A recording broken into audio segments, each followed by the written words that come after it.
Selamat pagi Ibu Bapak Saudara yang dikasihi Tuhan. Kembali bertemu di persekutuan doa pada saat ini. Kita akan bersama-sama mendengar, merenungkan firman Tuhan, menyimpan setiap perkara dan akhirnya kita coba untuk melakukan di dalam kehidupan sehari-hari. Dan sebelum kita bersama-sama menggumuli firman Tuhan, kita akan datang pada Tuhan di dalam doa. Kita berdoa. Senantiasa kami mengucap syukur atas kasih karunia damai sejahtera kehidupan baru yang Kau nyatakan di dalam kami, ya Tuhan. Kalau semalam Kau menyelimuti kami dengan kasih-Mu, Engkau tidak pernah meninggalkan dan meninggalkan kami sendirian, menikmati istirahat semalam. Pagi tadi Engkau membangunkan kami dengan kekuatan baru. Engkau memberikan kesehatan kepada kami, untuk kami boleh beraktivitas hari ini. Tuhan, kami hendak bersama-sama kembali belajar akan sebagian kecil firman Tuhan. Biarlah Engkau membuka pintu batin kami, telinga, pemikiran, dan kehidupan kami tertuju kepada firman itu. Sehingga kami mampu menyimpan dan coba untuk melakukannya. Hamba-Mu yang hendak menyampaikan firman, Tuhan akan pakai mulut, bibir, lidah, dan pemikirannya untuk boleh berkata-kata sesuai dengan kehendak Tuhan sendiri. Menyerahkan waktu ini sepenuhnya untuk Engkau kuasai dari awal hingga sampai akhir. Hanya di dalam nama Tuhan kami Yesus Kristus kami berdoa. Amin. Ibu Bapak Saudara yang dikasihi Tuhan, pagi hari ini kita hendak bersama-sama menggumuli firman yang tertulis dalam Kisah Para Rasul 2. Kisah Para Rasul 2, ayatnya yang ke-46 dan 47. Kisah Para Rasul 2, ayat yang ke-46-47 demikian. Dengan bertekun dan dengan sehati mereka berkumpul tiap-tiap hari dalam bait Allah. Mereka memecahkan roti di rumah masing-masing secara bergilir dan makan bersama-sama dengan gembira dan dengan tulus hati sambil memuji Allah. Dan mereka disukai semua orang, dan tiap-tiap hari Tuhan menambahkan jumlah mereka dengan orang yang diselamatkan. Sedemikian pembacaan saya, dan yang berbahagia tentu kita semua yang mau mendengar, memelihara firman Tuhan, bahkan melakukan dengan setia dalam kehidupan sehari-hari. Haleluya. Amin. Ibu, Bapak, dan Saudara yang dikasihi Tuhan, kalau kita melihat konteks penulisan ini dan Lembaga Alkitab Indonesia berusaha memberikan kerangka judul tema, di sana dikatakan cara hidup jemaat yang pertama. Kita mengerti setelah Tuhan Yesus naik ke surga, permasalahan persoalan mereka belumlah selesai, saudara. Mereka mengalami banyak sekali tekanan. Mereka mengalami banyak sekali aniaya. Mereka mengalami ketakutan, kekhawatiran saat mereka menjadi pengikut Yesus. Karena bagaimanapun juga, Yesus seorang tokoh kontroversi. Di satu sisi memiliki pengikut yang begitu banyak, tetapi di sisi yang lain ada banyak juga orang yang memusuhi. Sehingga orang-orang yang menjadi pengikut Yesus ini tidaklah mengalami kegembiraan 100% tentu saja. Mereka dikejar-kejar karena pengajaran-pengajaran Yesus yang dalam tanda kutip memunculkan keyakinan baru dalam kehidupan mereka. Itulah yang ditentang oleh masyarakat di sekitarnya, baik orang Yahudi maupun orang Romawi. Tetapi nampaknya ketakutan, kekhawatiran itu tidak menjadikan mereka lalu tersebar luas. Tidak menjadikan mereka tidak lagi percaya kepada ajaran Yesus. Kalau kita perhatikan di sana, bahkan ayat 46 bagian awal. Dengan bertekun dan dengan sehati mereka berkumpul tiap-tiap hari dalam bait Allah. Berbeda ya dengan kita. Kalau orang mempertanyakan, dan itu selalu dipertanyakan, apa sih gunanya gedung gereja? Toh gedung gereja dipakai hanya seminggu sekali. Itulah ungkapan dari orang luar. Sedangkan tempat ibadah yang lain diperlukan, konon kabarnya dalam tanda kutip, karena dipergunakan dalam satu hari 5 kali katanya. Belum lagi hari tertentu. Lah kita menggunakannya lebih banyak sih hari Minggu saja. Dan ini berbeda dengan apa yang dialami oleh para murid ketika itu. Orang-orang yang mengikuti Yesus, mereka bertekun dan dengan sehati berkumpul tiap-tiap hari. Sehingga bait Allah itu memiliki fungsinya dengan baik. Memiliki fungsinya dengan baik. Ketakutan mereka mendekatkan satu terhadap yang lain. Kekhawatiran mereka menyatukan sebuah persekutuan yang erat di antara mereka. Merasakan satu hati, satu pikir, satu pandang, satu perasaan di dalam kasih Kristus.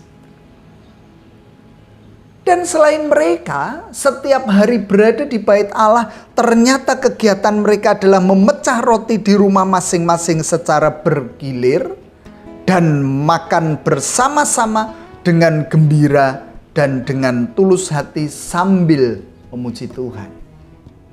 Ya, inilah kebiasaan mereka. Dan bukan kebiasaan kita tentu saja. Walaupun dalam kehidupan kita tentu apa yang dilakukan oleh para murid ini juga kita lakukan sebatas hari-hari tertentu. Kita juga berkumpul kok kalau pemahaman Alkitab ora ketang sebulan sepisan. Kita juga makan-makan kok kalau ada kesempatan di dalam PA itu. Dan kita juga memecah roti kalau 2 bulan sekali di dalam gereja. Saudara-saudara yang dikasih Tuhan, nampaknya apa yang mereka lakukan di dalam keberadaan hidup mereka yang penuh dengan keterdesakan dan penuh dengan ketakutan, kekhawatiran itu terjawab dengan sesuatu yang luar biasa. Saat mereka memuji Tuhan, saat mereka menyembah Tuhan, saat mereka mendekatkan diri kepada Tuhan, menghasilkan sesuatu yang berarti bagi pengembangan kehidupan kekristenan pada waktu itu. Dikatakan di ayat yang ke-47 bagian bawah, dan tiap-tiap hari Tuhan menambah jumlah mereka dengan orang yang diselamatkan. Catatan penting bagi kita tentu saja. Apa yang dilakukan dengan tekun saat mereka beribadah, saat mereka berkumpul, saat mereka bersehati, saat mereka memuji memuliakan nama Tuhan. Luar biasa. Semakin hari Tuhan menambahkan jumlah mereka dari orang yang diselamatkan. Nampaknya saudara, apa yang tertuang dalam Kisah Para Rasul 2 ayatnya yang ke-46-47 ini bisa menginspirasi kita semua. Walau situasi kondisi kehidupan kita memang sudah cukup berbeda tentu saja. Kalau dulu dalam keterdesakan, dalam kekhawatiran, dalam ketakutan, sekarang kita diberi kebebasan apalagi di Purbalingga dan sekitarnya. Tidak ada tekanan dari manapun, kita bisa memuji memuliakan nama Tuhan kapanpun. Ya kalau toh dibarengi dengan penjagaan-penjagaan itu adalah tugas dari aparat keamanan, dari pemerintah yang peduli terhadap kita. Bukan untuk menambahkan rasa takut atau rasa khawatir, tetapi malah menambahkan ketenangan dalam jiwa dan hati kita. Berbeda juga ketika mereka dalam tanda kutip mungkin tidak memiliki kesibukan-kesibukan, sedangkan kita saat ini memiliki kesibukan yang mungkin 24 jam saja kurang. Tetapi perlu juga menginspirasi kita, tidak setiap hari tentu saja. 1 minggu yang kita lakukan, 1 minggu pertemuan 1 kali. Tentu bukan kuantitas yang kita hitung, bukan seberapa banyak kita pergi ke gereja, tetapi seberapa berkualitas kehidupan beribadah kita. 1 jam maksimal atau 45 menit yang sekarang ini seringkali terjadi. Apakah 45 menit atau 1 jam itu ibadah kita benar-benar berkualitas? Apakah memang benar-benar kita bersehati? Apakah memang benar-benar kita bertekun dan memiliki rasa kerinduan takut akan Tuhan? Bahkan di sana dikatakan gembira dan dengan tulus hati memuji memuliakan nama Tuhan. Apakah memang hati kita bergembira? Atau sebaliknya, kita merasakan keterpaksaan. Ya, wong dadi wong Kristen, wong mung seminggu sepisan ya wis lah, formalitas. Mbok engko ketahuan sama pendetanya. Ndak pernah ke gereja, lalu ketika ketemu, loh suwe ora ketemu neng gereja, neng diwae. Takut untuk ditanya. Ya sudahlah, aku pergi ke gereja. Atau memang benar-benar kita memiliki kerinduan karena hanya 1 minggu sekali, maka aku memiliki kerinduan yang begitu sangat. Sehingga aku bergembira dengan tulus ikhlas untuk mengikuti ibadah ini. Aku memuji Tuhan dengan segenap dan setulus hatiku. Walau mungkin persoalan kehidupanku pelik, persoalan kehidupanku begitu berat, persoalan kehidupanku begitu menindih, tapi aku rindu kok memuji nama Tuhan, memuliakan namanya. Saudaraku, tentu apa yang tertuang dalam ayat-ayat ini boleh menjiwai kita untuk terus lebih dekat dengan Tuhan. Bahkan kalau kesempatan untuk memecah-mecah roti itu hanya dilakukan 2 bulan sekali, mungkin dalam 2 bulan sekali itu kita juga hanya melakukan 1 kali ibadah kembali. Ayo, ibadah kita yang 2 bulan sekali itu berkualitas di hadapan Tuhan. Kita sungguh-sungguh merasakan kuasa perjamuan kudus itu memperbarui kehidupan kita. Kuasa perjamuan kudus itu mengubahkan kehidupan kita semakin dekat dengan Tuhan, semakin takut akan Tuhan, semakin rindu akan kehadiran Tuhan. Sehingga kita berharap dengan apa yang kita lakukan yang berkualitas dan tidak menekankan yang kuantitas itu menghasilkan hal yang sama. Menghasilkan hal yang sama. Dan tiap-tiap hari Tuhan menambahkan jumlah mereka dengan orang yang diselamatkan. Karena bagaimanapun juga ketika ada banyak orang yang diselamatkan, tentu kita menjadi sepikir, sehati, sepemandangan, sejiwa, serasa. Ketika kita mengalami damai sejahtera itu bukan hanya kita miliki dan kita rasakan, tetapi juga boleh dirasakan oleh orang-orang yang terselamatkan. Sehingga kalau semakin banyak orang yang diselamatkan, semakin hari semakin damai sejahtera itu terwujud di atas muka bumi ini. Tidak lagi orang berpikir bahwa akulah yang sempurna, kamu tidak. Akulah yang masuk surga, kamu masuk neraka. Aku yang terberkati sedangkan kamu tidak terberkati. Semakin banyak orang yang mengenal Tuhan, semakin semuanya itu menjadi satu. Tidak lagi berpikir tentang keberbedaan. Karena keberbedaan itu mesti terus ada di dalam kehidupan kita. Tetapi biarlah keberbedaan itu mewarnai kehidupan kita menjadi sebuah harmoni yang indah. Di dalam kita memuji memuliakan nama Tuhan. Dan biarlah apa yang tertuang pada hari ini menjadi rema tersendiri dalam kehidupan kita. Dan kita mampu atau dimampukan untuk melakukan setiap perkara dengan lebih baik. Tuhan memberkati kita semua. Amin. Saat teduh untuk kita. Bersama-sama kita datang pada Tuhan di dalam doa, kita berdoa. Di dalam situasi kondisi apapun juga ya Tuhan, kami hendak memuji memuliakan Engkau dengan gembira dan tulus ikhlas. Walau kondisi kehidupan kami rapuh, lemah, tetapi kami percaya saat Engkau ada mengiring langkah keberadaan kehidupan kami mampu melakukan semuanya. Dan dengan kerendahan hati ya Tuhan, kami memohon berkat-Mu di tengah-tengah keberadaan kehidupan kami. Kami yang sakit secara jasmani maupun secara batiniah. Ada kekecewaan yang seringkali melanda kehidupan kami. Ada ketakutan, ada kekhawatiran yang seringkali membuat kami enggan untuk hadir, untuk datang kepada Tuhan. Sakit penyakit yang mendera kami seringkali menjauhkan kami dengan Tuhan. Ketuaan kami, keringkihan kami, kerapuhan kami, kelemahan kami seringkali membuat kami bosan menghadapi kehidupan ini. Oleh sebab itu, jangan biarkan kami terpuruk.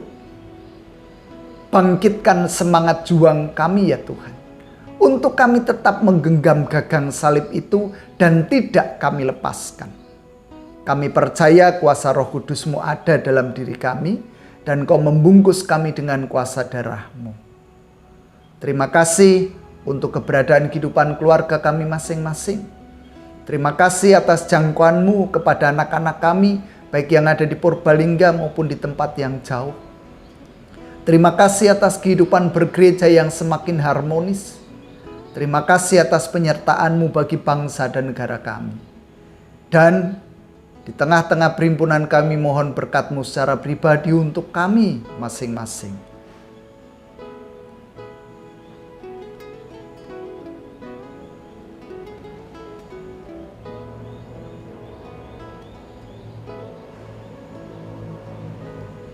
Kami hendak mengakhiri persekutuan ini, berkat-Mu senantiasa boleh kami rasakan. Dan inilah sahabat-sahabat kami, yang kami naikkan demi nama Putra-Mu yang tunggal, Tuhan kami Yesus Kristus. Amin. Demikian Ibu Bapak Saudara yang bisa kita lakukan bersama pada pagi hari ini. Biarlah Tuhan terus menopang kehidupan kita, melawat kita, menyertai memberikan kekuatan kepada kita. Semangat. Amin.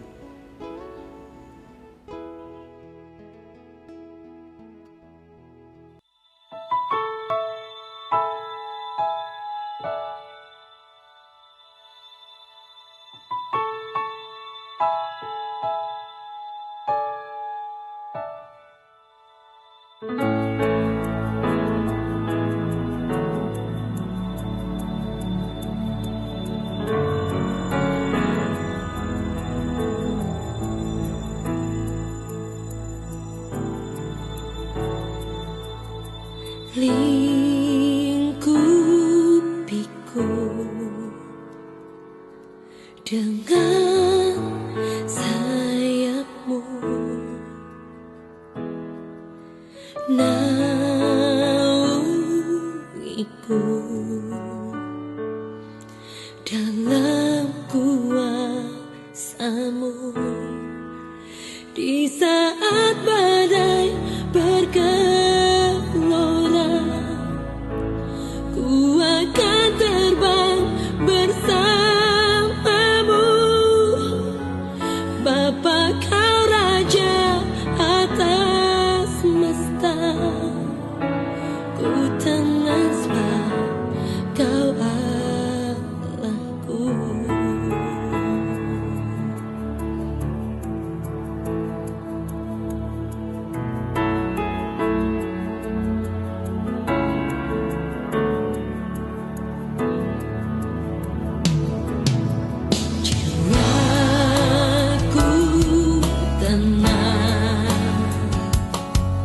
Dalam Kristus, lihat kuasa-Nya dalam keheningan.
lihat kuasanya dalam keheningan di saat